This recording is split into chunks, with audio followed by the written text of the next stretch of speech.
Bonsoir, je m'appelle Laura Castilblanco et mon équipe s'est composée de Laura Satomonte et Camilo Contreras. Nous allons vous parler de la respiration nasale et diaphragmatique. La respiration nasale est l'élément de base indispensable, primordial, etc. pour la vie de l'homme. La respiration fournit les bases de l'échange gazeux dans notre organisme, la vie neuronale, de l'activité hématique et de tout dans les fonctions de base. L'air doit pénétrer dans notre organisme et atteindre les poumons. L'entrée doit être par les nerfs ou les nerfs.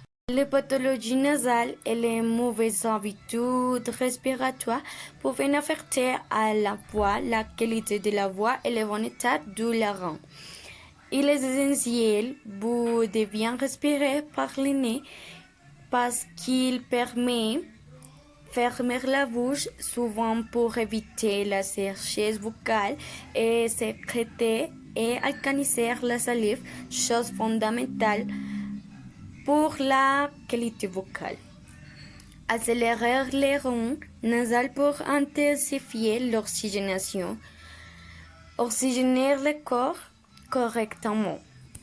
Garantir la pression d'air nécessaire pour bon fonctionnement vocal.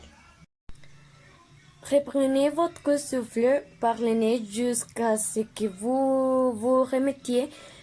Répétez 6 fois par jour et ce sera de plus en plus facile pour vous.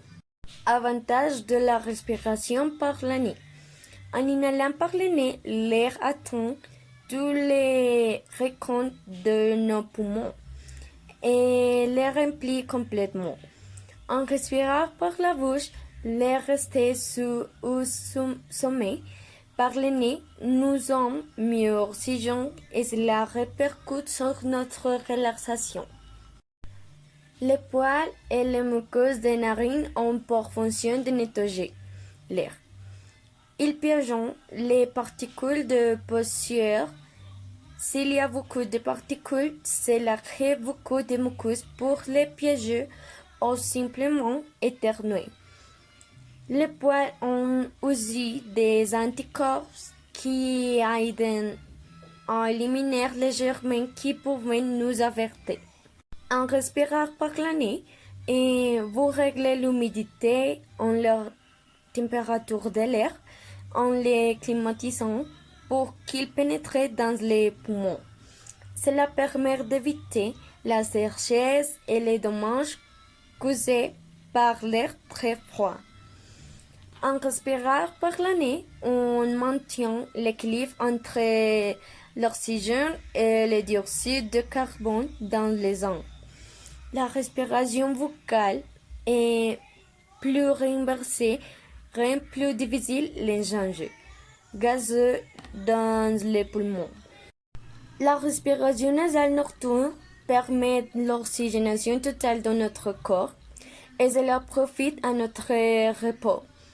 L'apnée du sommeil se produit précisément lorsque nous dormons et en raison de la relaxation du palais, nous respirons par la bouche. La respiration nasale active aussi les nerfs olfactifs et dans les fonctions cérébrales. Bonsoir, je m'appelle Laura et je vais vous parler de la respiration diaphragmatique. La respiration diaphragmatique, c'est une respiration profonde et abdominale qui aide les gens à se détendre. Pour ce type de respiration, on utilise le diaphragme, qui est un muscle tendu qui s'occupe de la respiration. Ces muscles nous aident aussi quand nous vomissons et expulsons des excréments et l'urine. Et voici le diaphragme. Et voici son emplacement. C'est le diaphragme, les poumons et l'estomac. Excusez-moi.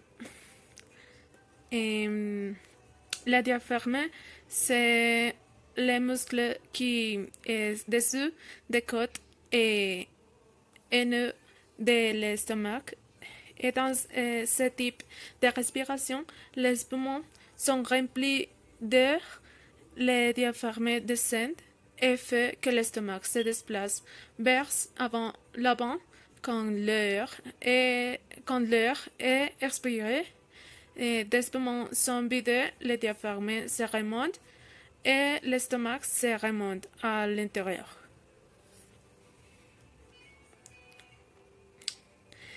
Et les bénéfices de la respiration diaphragmatique sont réduire la douleur, aider le rythme cardiaque, réduire l'anxiété, réduire la tension musculaire et réduire le stress. Et la respiration diaphragmatique, c'est lent, uniforme et profonde. Avantages de la respiration diaphragmatique.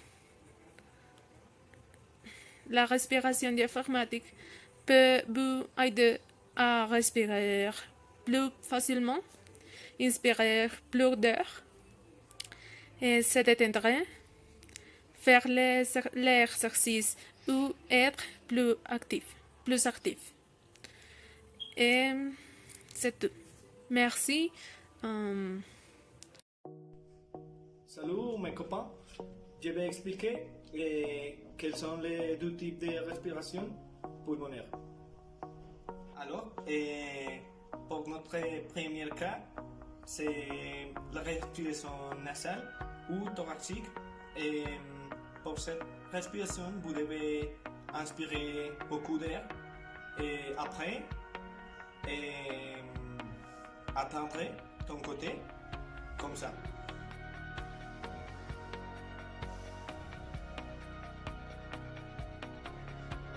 Et pour notre deuxième cas, ce cas c'est la respiration thoracique. Et alors, pour cette respiration, vous devez prendre de l'air, après vous devez gonfler ton estomac. Rappelez, vous ne devez pas bouger ton corps.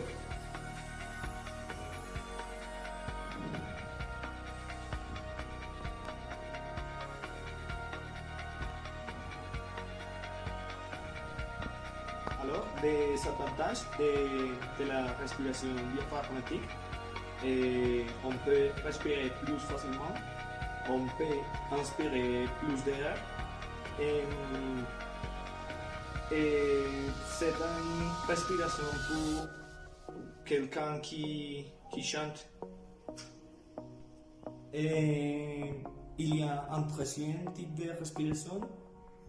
Et pour cette respiration, vous devez utiliser le premier et le deuxième.